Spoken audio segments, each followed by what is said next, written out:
देखना शुरू कर चुके हैं मंथन टुडे और देश और दुनिया की तमाम छोटी बड़ी खबरों के साथ मैं हाजिर हूं आफताब आलम। जम्मू कश्मीर के पहलगाम की घटना से पूरा देश इस वक्त मर्माहत है। इस घटना में सैयद हुसैन शाह सहित 27 लोगों की हत्या कर दी गई। गृह मंत्री अमित शाह ने सैयद हुसैन शाह और सभी मृतकों को श्रद्धा सुमन अर्पित की, लेकिन देश के गृह मंत्री को इस बात का ख्याल नहीं रहा कि श्रद्धांजलि कभी भी लाल कारपेट पर चलकर नहीं दी जाती है।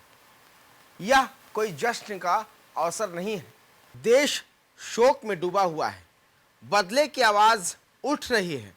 सरहद पर सेना का सर्च ऑपरेशन चल रहा है और भारत की एक न्यूज एजेंसी ऑपरेशन की वीडियोग्राफी कर देश की सुरक्षा के साथ खिलवाड़ कर रही है। आखिर खुफिया मामला को उजागर करने की इजाज़त किसने दी है? गोपनीयता के साथ खिलवाड़ करने की इजाज़त किसी को नहीं दी जा सकती है, गृह विभाग को भी नहीं। बिना गृह मंत्रालय के आदेश के कोई कैमरामैन, जर्नलिस्ट खुफिया ऑपरेशन की वीडियोग्राफी करने की ज़रूरत कैसे कर सकता है? इससे सेना का मनोबल टूटता है। हम यह नहीं कह रहे हैं कि हमारी सरकार गंभीर नहीं है। सरकार की गंभीरता क्या इससे नहीं दिखती कि प्रधानमंत्री नरेंद्र मोदी ने 24 अप्रैल को ही कानपुर के कार्यक्रम को रद्द कर दिया। सऊदी अरब के एक दिन के दौरा को छोड़कर देश लौट आए, लेकिन बिहार में उनका कार्यक्रम उसी दिन हुआ। प्रधानमंत्री पहलगाम नहीं गए, मधुबनी आए विकास की राजनीति करने। चंद महीने बाद बिहार में विधानसभा चुनाव जो है, घटनाएं तो होती रहती है। लोगों का क्या, तुरंत चढ़ाई की बात करते हैं। वह सरकार की मजबूरी नहीं समझते, डिप्लोमेसी समझ में नहीं आती है। उनको लगता है कि सरकार चलाना फेसबुक पर हिंदू मुस्लिम करने जैसा है। नरेंद्र मोदी सरकार की डिप्लोमेटिक पॉलिटिकल काबिलियत पर 140 करोड़ की जनता को पूरा भरोसा है। भरोसा उन्हें नहीं है जो दिन भर मोदी जी का माला जपते हैं।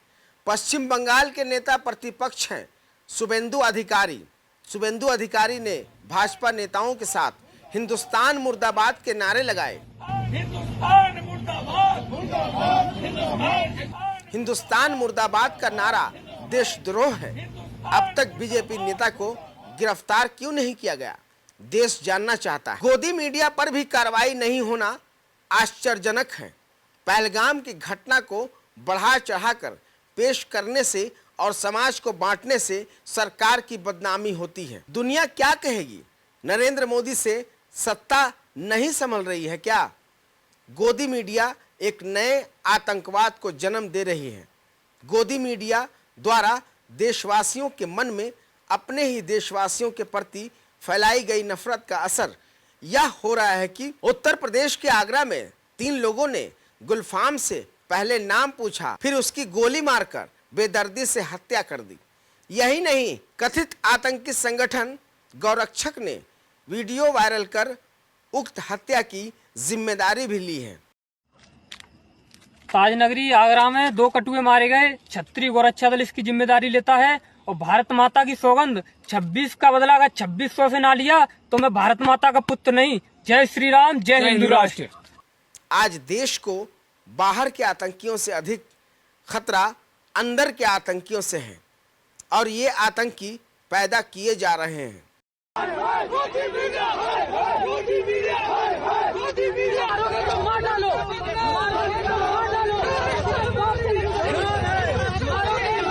मुस्लिम का सीन नहीं है, ये इंसानियत का कत्ल है। उन्होंने वहाँ से क्या किया?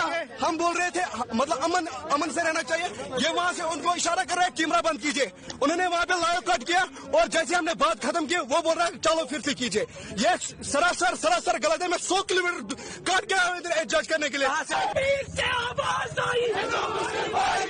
देशवासियों में आपस में नफरत का माहौल बनाकर शासन प्रशासन ऐसे लोगों से सख्ती से क्यों निपट नहीं रही है?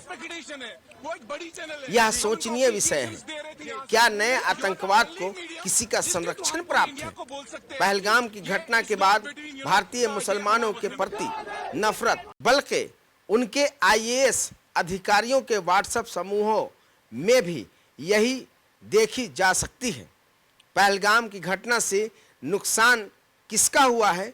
जम्मू कश्मीर, जहां टूरिज्म फल फूल रहा था, लोग पैसा कमा रहे थे, रोजी रोटी के साथ कश्मीरियत को सबसे अधिक नुकसान पहुंचा है या पहुंचाया जा रहा है। तो आपने देखा मंथन टुडे की ये खास रिपोर्ट, लेकिन ये तो बात ज़रूर है कि आज जम्मू कश्मीर में जिस तरीके से आतंकवादियों ने हमला किया और कई लोग इस घटना में मारे गए, ये बेहद अफसोस की बात है।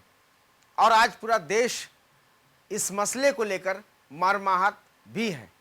लेकिन सबसे अफसोस की बात यह है कि इस मामले को लेकर राजनीति भी हो रही है, जो कहीं ना कहीं दुर्भाग्यपूर्ण है।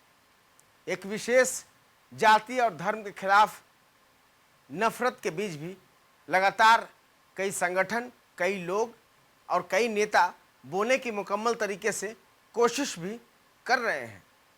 लिहाजा इसमें कामयाबी नहीं मिल सकती, इसलिए कि ये जम्मू कश्मीर पर हमला नहीं, ये देश पर हमला है, हिंदुस्तान पर हमला है। अगर आपने अभी तक हमारे चैनल मंथन टुडे को सब्सक्राइब नहीं किया है, लाइक नहीं किया है, तो ज़रूर कर लीजिए। देखते रहिए मंथन टुडे। नमस्कार।